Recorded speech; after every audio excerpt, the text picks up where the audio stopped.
Welcome to the Delish Guestlist podcast, a deep dive into the lives and work of Hong Kong's crazy food and beverage industry leaders, hosted by the Beat Asia. Today, we invited British chef Ash Salmon on his day off, head chef at modern British restaurant Roganic, and chef table experience Aulis. Joining Hong Kong's F&B fabric in 2018 to open both restaurants in the footsteps of Simon Rogan, Ash champions sustainability in his cooking and exposes the greatness of British cuisine in a fine dining format. Listen now on the Delish Guestlist. Enjoy. What would you describe your style out of the office then? My style out of the office? You mean what do you mean day to day? Yeah. Well, as you can probably tell by my haircut and sense of dress, I have a very sort of, I don't want to say mod, but it's very sort of like casual, almost like, not subculture, but it's like, yeah, indie, if you like, but not too wacky. Wear a lot of like Fred Perry, Pretty Green. I'm really into that sort of scene. You got your Fred Perry out. Exactly right. Yeah, well, I've dressed up smart for you, Ruben. So the red, white, and somewhat blue. Yeah, exactly right. Yeah, it's a mix of French and also yeah. I've got my red Adidas Gazelles as well. So if you see me walking on the street, you'll probably see me in a pair of Adidas Gazelles. Do you think you got that style when you were 15? To be honest with you, I think just growing up, I was always really heavily into. I think in like Manchester, it's like quite a big scene. The Parkers, the Fred Perry, the haircut. Oasis, that sort of indie rock music scene is obviously very big in Manchester because it's obviously a heartbeat of music and that sort of style of music. And the Northwest in general as well, Liverpool as well. So I just sort of really bought into that scene as a young boy, I suppose, massively into Oasis and the Stone Roses. Nice. My dad was actually best mates with Ian Brown when they were kids. So Ian Brown, for those who may not know, is the lead singer of the Stone Roses. My dad did karate. He was like his karate partner when they were in their teenage years. But Ian went off to basically form and run the band, or maybe not run the band, but do the Stone Roses. And my dad carried on and got his black belt in karate and never heard from him again. I suppose it's sort of like, just always been a part of me, I suppose. Do you think you envisioned yourself having a career that would be in line with that subculture? Or going the opposite way completely, as you've done? Maybe a little bit, but I think there's a lot of crossover with like chefing and that sort of subculture almost, because I think I think it's quite creative. And also I think in chefing, I don't think it's, obviously I work in like a Michelin Star restaurant but I don't think it's like too expensive or too extravagant. I think it's quite honest, which sort of aligns with my personality, I think. But I think you find a lot of chefs, they're not academics, Chefing is very much obviously not a fallout option, but it's a creative industry. It's an amazing industry. And just because you're not academic, it's, you have to still, it takes a certain type of person to be a chef. And I feel, I think a lot of chefs are like this, maybe they weren't academically great, but they've sort of gone into cooking, the sort of, the discipline of it all, the hard work, the passion. It brings out a special thing in people.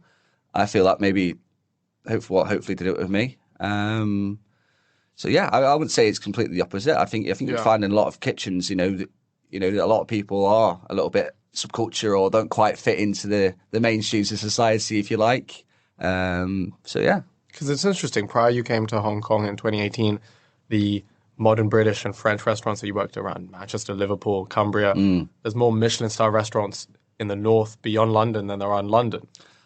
Yeah. Why is that? Well, I think the scene's changed. I think you go back like 10, 15 years ago, maybe that wasn't the case.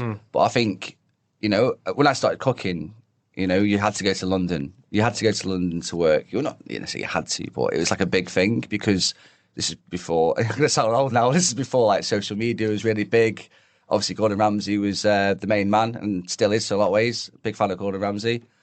But I think as time's moved on and social media and sort of the food trends have changed because I think people's appetite is maybe not quite for like fine dining French, which dominated the scene back then.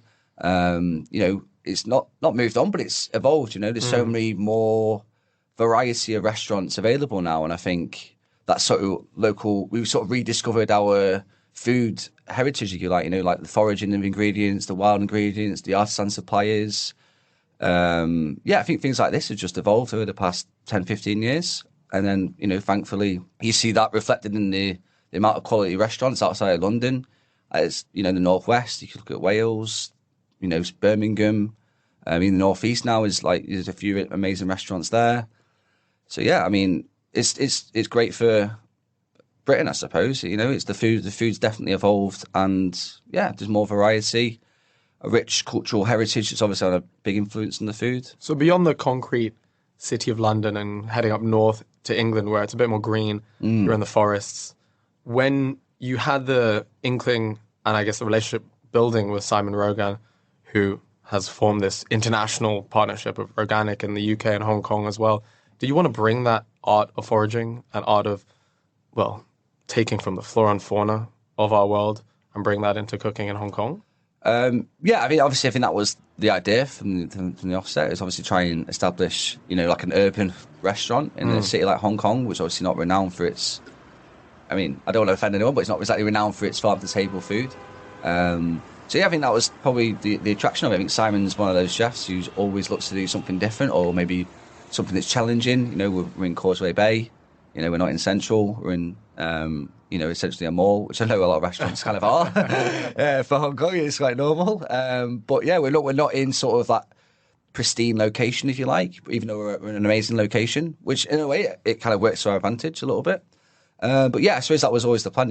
Let's try and do something in Hong Kong to add to the rich food scene that's already here. Something a little bit different. And I think it's taken a bit of time to get there. It definitely wasn't easy.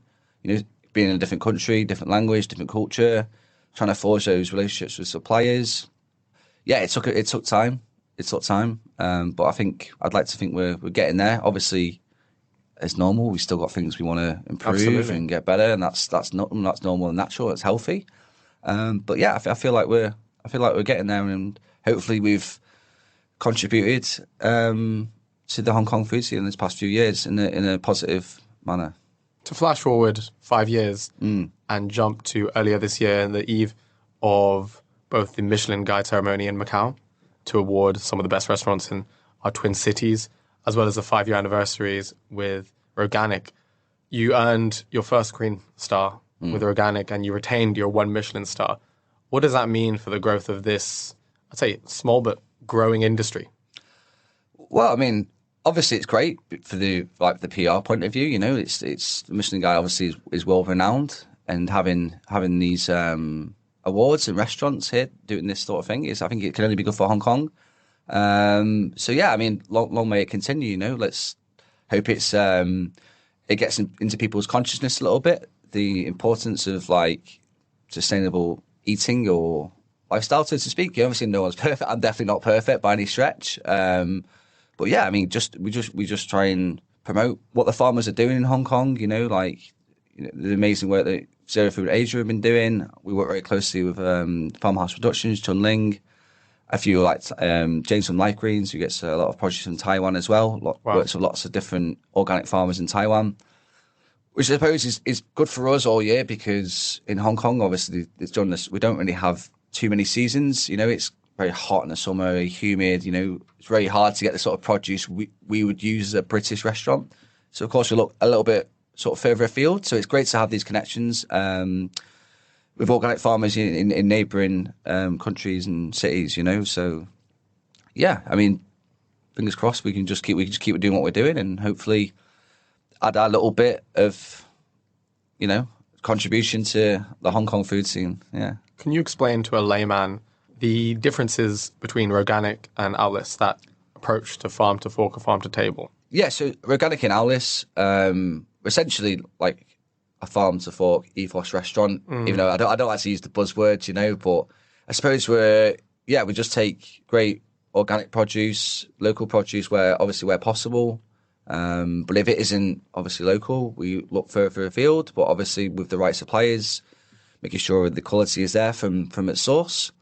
So yeah, we're just a relaxed fine dining, I'd like to say. Obviously we good flavours, quite clean, It's not too, you won't find lots of caviar and truffle on the menu, even though they're amazing produce and I love them. And they're here and there where sometimes, but it's luxury, but maybe like a different style of luxury. You know, it's not French fine dining luxury. You know, it's not foie gras. You know, really heavy sauces, even though they're beautiful again. You know, it's a different style, a little bit more maybe like focus on vegetables. We use a lot of vegetables for our sauces. For like a little bit of fermentation, using that as like a base for a sauce maybe. So yeah, it's a little bit of a lighter style of cooking, I guess, and quite vegetable focused, but of course features like fish and shellfish and meat, but in small quantities. So what I do, a lot of our dishes maybe like the vegetable will take centre stage, and then maybe there'll be little bits of maybe like a fish or a shellfish or a meat to sort of supplement that and just add that extra layer of flavour and luxury, if you like, and obviously to complement the vegetable, because we're obviously not a plant-based restaurant. That's the sort of ethos and style of the food, I guess. Obviously, we have a couple of courses where the fish and the meat take centre stage, but in general, I think you'll find that like it's all about the vegetable being the main ingredient, and then complemented by some other little bits and bobs. 5 years is a long time to operate a restaurant in Hong Kong and to survive, especially during previous protests and COVID, and now coming out of that to still be thriving. Hopefully, I don't know the books. No, we're doing all right, thankfully. You guys are doing all right, thankfully. Vegetables are always thought as an aftertaste or an afterthought. Yeah. They're there for some green colour on the plate. How have you guys been able to succeed in bringing vegetables into the forefront, especially vegetables from our own city? Yeah, well, I mean, I guess if I knew the answers, I don't know. The honest answer is I don't know the answer. But I'd like to think that maybe like we came with something different, I think. And obviously Simon's, got a big name in the UK, obviously not necessarily here, but obviously it helps having a chef like Simon, the Simon Rogan's name attached to a restaurant, obviously. But yeah, I guess I think it's just because we maybe offered something a little bit different from the Hong Kong, the food scene, at the time. And I think that's sort of played in our advantage. I think if like Roganic was in London, maybe it would have been a lot harder for us because there's a lot of restaurants that are doing this style of food or this approach to food, and obviously it's a lot more competitive market in that respect. Where I'm not saying we not had competition. I don't want to sound arrogant when I say that, but you know what I mean. It wasn't exactly a fine dining farm to table restaurant, in Causeway Bay in Hong Kong. So maybe it was a little bit, it's good to Causeway Bay to check out this restaurant, It's something maybe a little bit different. And I think Hong Kong, people love something a bit different, and thankfully they've embraced what we do. I think we've got it's a good price point for the restaurant. We offer like good value for money, I feel. So yeah, I think people just appreciate that. The relaxed sort of service style. We're quite friendly. So hopefully that's the reason why we're still here, and long may it continue. Hong Kong is an easy way to travel from Causeway Bay to here, to your home, to the new territories, to the border, to the airport, and I guess Causeway Bay is only a few minutes. Well, it is, but funnily enough, it's mad you say that because it's funny how people won't be willing to travel though because it's not in central. It's quite crazy really because I think like that. I'm like, it's only 10 minutes in the. Do you think that's a challenge to bring the restaurant into even better heights because it's in Causeway Bay and because you're serving vegetable-focused menu? Maybe a little bit, yeah. I mean, it's different clientele, I suppose. Obviously, we're open for lunch and dinner, so our lunch menu is sort of obviously we want to offer like a nice, affordable lunch menu to give a little taste of what we do on our evening menu.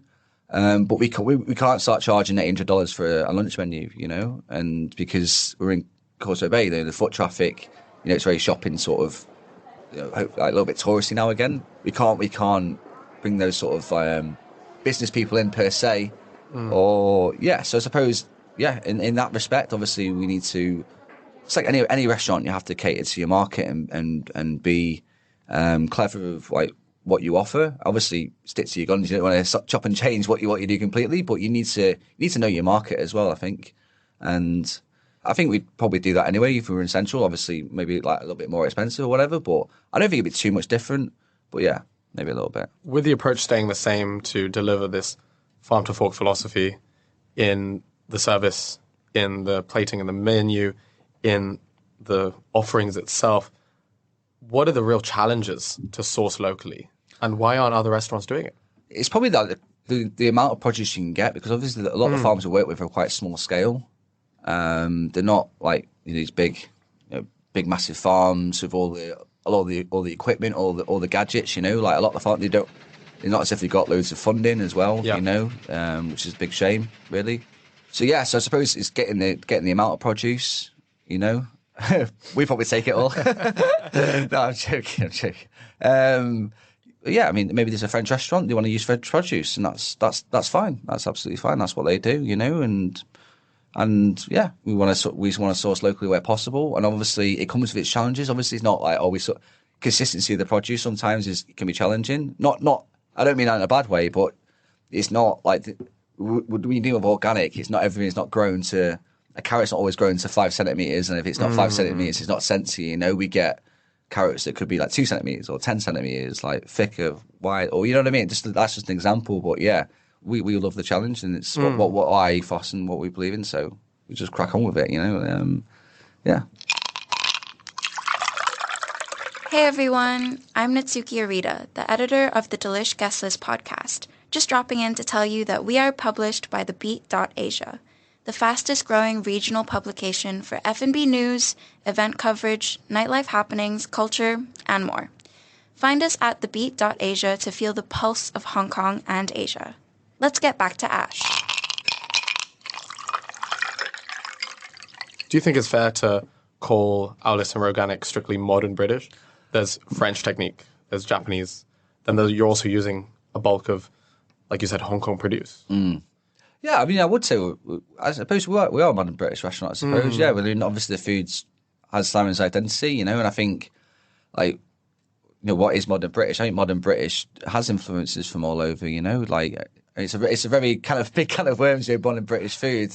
We're not just doing sausage and mash anymore, we've, even though I love that, don't get me wrong, but I think it's, I'd call it a modern British restaurant, obviously maybe just based in Hong Kong, I suppose. But again, we take a little bit of inspiration and bits and bobs from the region we're in, because I mean that's sensible, like we used the local produce, and little bits and bobs and whatever. So, but we're still sticking to Simon's identity and ethos and approach to food. So is it Simon's or executive chef Ollie Marlowe, which you opened Roganic with in 2018? Is that their commitment or your commitment to using organic produce? Yeah, it's a company commitment. Yeah, obviously myself as well, like I'm very passionate about it.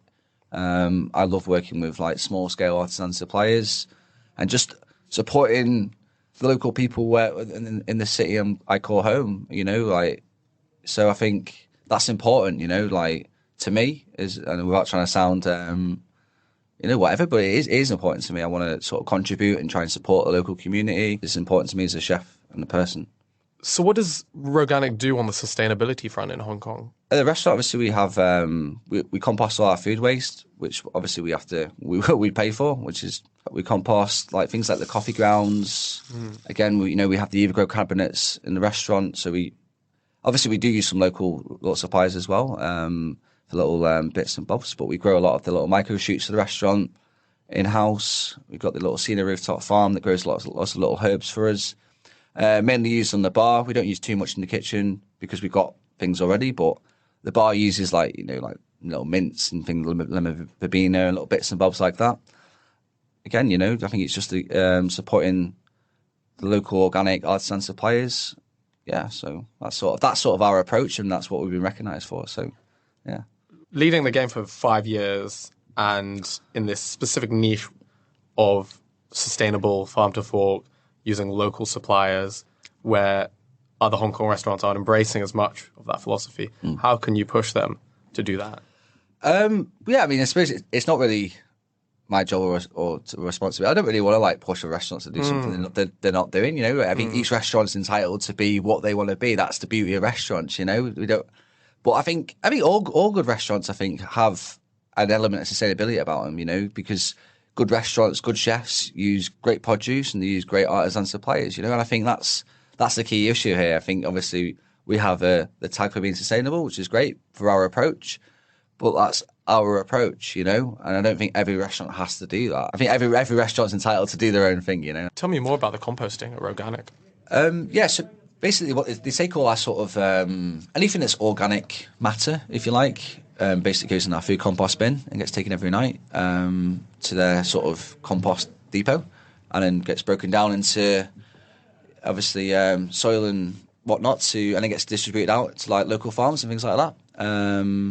So I mean, we don't do, it's not like big chicken bones or anything like that, but you know, like eggshells or little trimmings from the vegetables. You know, being a fine dining restaurant, we have a little bit of trimmings when we were making things into like pretty little shapes. But we use stuff for staff food, obviously. But yeah, whatever we don't not going to use, we stick in the compost bin. You guys are really trying to fit yourself into the cycle.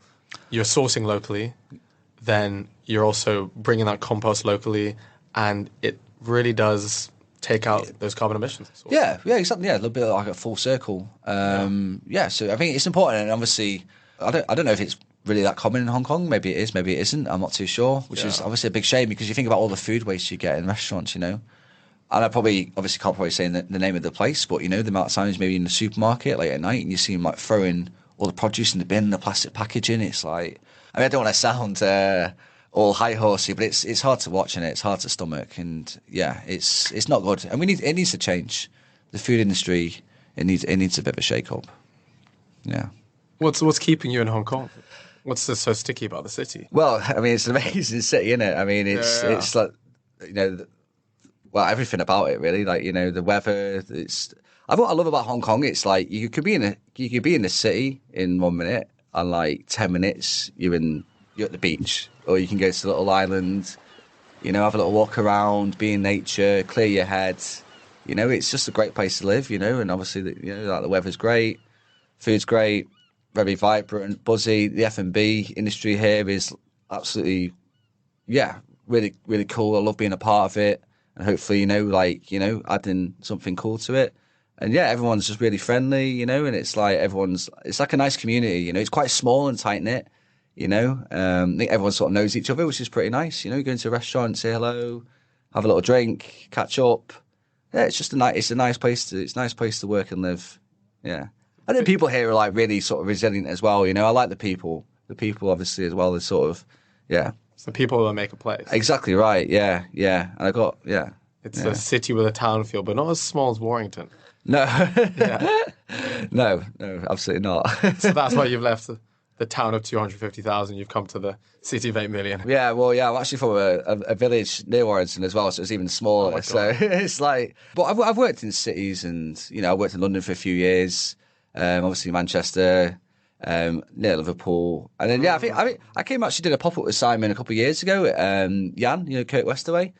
So I've always like really wanted to come to Asia to like sort of work and travel, but like never really sort of done it, if you know what I mean. And then did go to Singapore with Simon. I was like, I really sort of embraced it, you know. Like I know obviously Singapore is a different country, but you know, it's Asia, you know, and like I think.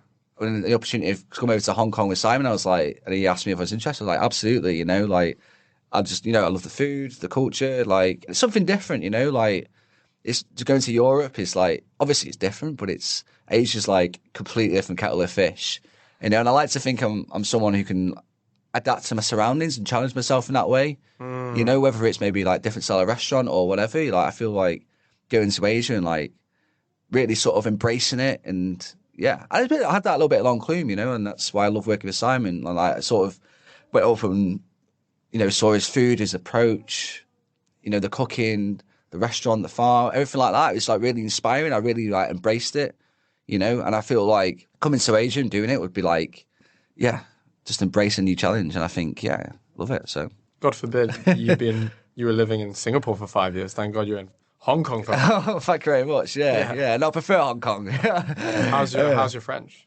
How's my French? Very minimal. My Cantonese isn't. I mean, I can say a few words. I mean, Well, I mean, you weren't working in fine dining Cantonese restaurants in the middle of England, so no, I wasn't. I mean, obviously, when I say we chef, and that's about it. Fair enough. Yeah. So, what Cantonese words do you know? I'm allowed to say rude ones. Sure. Put guy. Lapsap, obviously, is one we have to use sometimes. What's a lapsap then? It's like rubbish, isn't it? There you go, yeah. I'm obviously young guy. Obviously, I like to try make a bit of an effort of saying like Joe Sell in the morning to the team. I say like ungoy, sometimes like to the guys. I think it's important. I think, and I think they appreciate it. So I think it's just a bit respectful. So Is it interesting working with a real multinational, mixed cultural team in Hong Kong? Yeah, I mean, a lot of our guys and girls are local. Obviously, we have a few in the UK that have worked with Simon for before. Obviously, the two sous chefs, Adam and Mark. And we've got Kieran, who's worked for Simon in the UK. And Nico as well, who's worked for Simon. And then sort of everybody else is sort of local. And then we have a few Koreans, Taiwanese. So yeah, it's a good mix. Yeah. Does that also help the growth of the modern British take? I think it's always good to have a bit of diversity. Like I think that's what makes it interesting. It's important. Everyone's the same. It's boring. And I think from a sort of leadership perspective as well, it's I enjoy the sort of not everyone's the same, you know what I mean? So you need to approach people differently, and I think it's important. I mean, it's diversity is healthy. Because it is interesting having a modern British fine dining Michelin starred restaurant in Hong Kong. What was the last bastion of the empire? British is never just British. Yeah, it all has its influences. Yeah, exactly. Yeah, yeah. No, it's good. Yeah. This feels like a hip hop show. You want to do more shout outs? Shout outs to the Warrington gang. Yeah, shout outs to Mum and Dad. We should do that at the end of every episode. Yeah, shout out. Hi, Mum. Yeah, bloody hell. I made it. Moving on to our rapid fire questions, Ash. Okay. You have less than 30 seconds to come up with a few words to answer each question. If you fail to come up with an answer in 5 seconds, we'll move on to the next one. Okay. Are you nervous? Oh, a little bit, yeah. I mean, we've got 5 seconds, so... What gets you up in the morning? The challenge of work. Nice. If you weren't from the UK, cooking British food, what kind of restaurant would you be manning? Would have been like maybe Japanese. Yeah. Nice. I think Japanese, yeah. What football team do you support? Liverpool. Okay. Are you closer to Liverpool than Manchester? In the middle, really. Fair enough. So you had to pick. Yeah, well, my dad's a big United fan, so he's not happy about it. Why should or shouldn't other British chefs come to Hong Kong to cook? Well, they should do, because it's an amazing place to work for like the sort of what we spoke about earlier. Great weather, great food scene. Just a great place. Great place in Asia to sort of travel around. Yeah, why wouldn't you want to come? No excuse. Well, apart from the housing prices might put people off, obviously. I mean, the rent's extortionate, but I mean, if you get lucky, it's not too bad. Like you said, 10 minutes to the beach. Exactly right. Yeah. You remember that. What is one ingredient every chef should stock in their pantry? Salt. Okay. Makes sense. Yeah. How do you balance your mental health working as a chef in the industry? So we do a thing at Roganic. We have 3 days off a week. So I think we will try and give a bit of time back to the team to sort of like refresh, and then just obviously just trying to have a bit of a life, because this industry and this job is very demanding, and I wouldn't have it any other way, to be honest with you. I like the commitment to it, but yeah, I mean it's important. It's important to have time off as well and relax. Absolutely. What is the best restaurant you've ever eaten at? That's a tough one. Zen in Singapore, or Miami in Norway, where my girlfriend is currently working.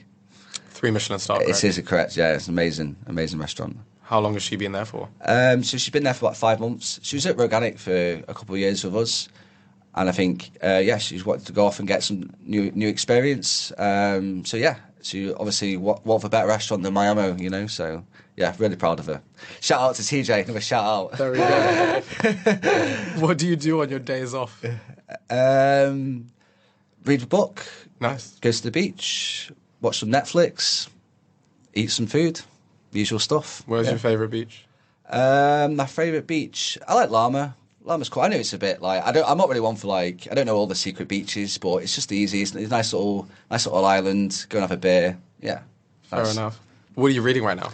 So I'm reading Unreasonable Hospitality by Will Gudara. I'm sorry if I don't say that right. But he was like the ex-EMP. He was like basically the front of house ops manager, if you like. But yeah, it's really insightful. Yeah, that's what I'm reading. Interesting. What do you miss about the villages, towns and cities in the north of England? The pubs, obviously, a nice pint of beer, you know, and I mean, like the little architecture, like the sort of, it's got a charm to it, you know. I think every nice place has a charm, you know, and home's home, you know, and there's no place like home, is there? And it's got that nice little charm. If you ever have a friend or family member visiting from abroad to Hong Kong, where are you taking them to eat and drink? Well, I know Richard gave the same answer, but probably Yardbird. Yeah, I'm sorry, it's good. But it's a great restaurant, and I think they encapsulate that sort of Western hospitality with, you know, Japanese yakitori. Yes, it's a great starting point. So yeah, I'd probably take them there. There's a lot of like Samson's also a good one. I love Samson. Great Thai food, buzzy place.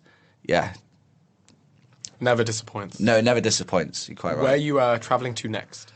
We're probably going to Vietnam. So TJ is coming over in July, and we have a lot of travel around Vietnam. Do the whole sort of backpacker trail, starting Ho Chi Minh, work our way up. So yeah, really excited. Yeah. If you won the lottery tomorrow, what are you doing with your fortunes? Open a restaurant and hopefully invest in something that will help the sort of F&B community. What type of restaurant? Well, probably similar to what we do now with. Obviously, with mine and TJ's touch and personality, I suppose. But yeah, I mean, the food, Simon's food, and what we're doing now, that approach is what I really enjoy and something I want to continue doing in the future. What's one basic skill every chef must be good at? Sharpening knives. I thought you'd say that. What is your guilty pleasure snack when you're sick, hungover, or too lazy to cook? Oh, definitely a burger. I love a burger. Yeah. Really? Yeah, I love a burger. Where's the best burger? Well, I listen to Hombo is good, obviously. Yeah, I like Shake Shack. Yeah, Shake Shack's good. Hombo's good. Yeah, but they're probably the two. And finally, what are you cooking in the coming months that you can share with us on the podcast? So we got a little event going on with Tatler, Arcane and Roganic. Did a little pop up in Kin Food Halls. So really excited for that.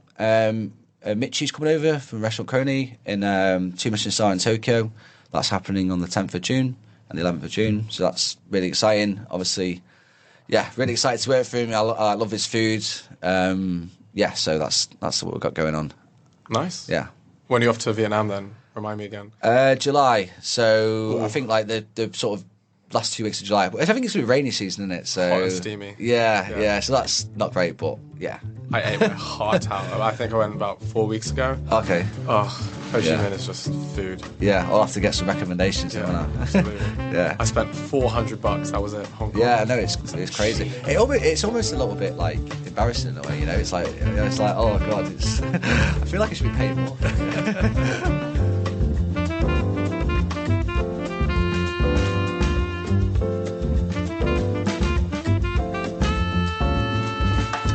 Keep your finger on the pulse and tap follow to keep up with the Beat Asia to hear more colourful chats and rich stories. This episode is hosted by myself, Ruben Verabes. Big shout out to Ash Salmon for coming on the Delish Guestlist to share his story. Our producer for this episode is Marcus Tremer, and we are edited by Natsuki Arita. That's all for this episode. See you in the next one.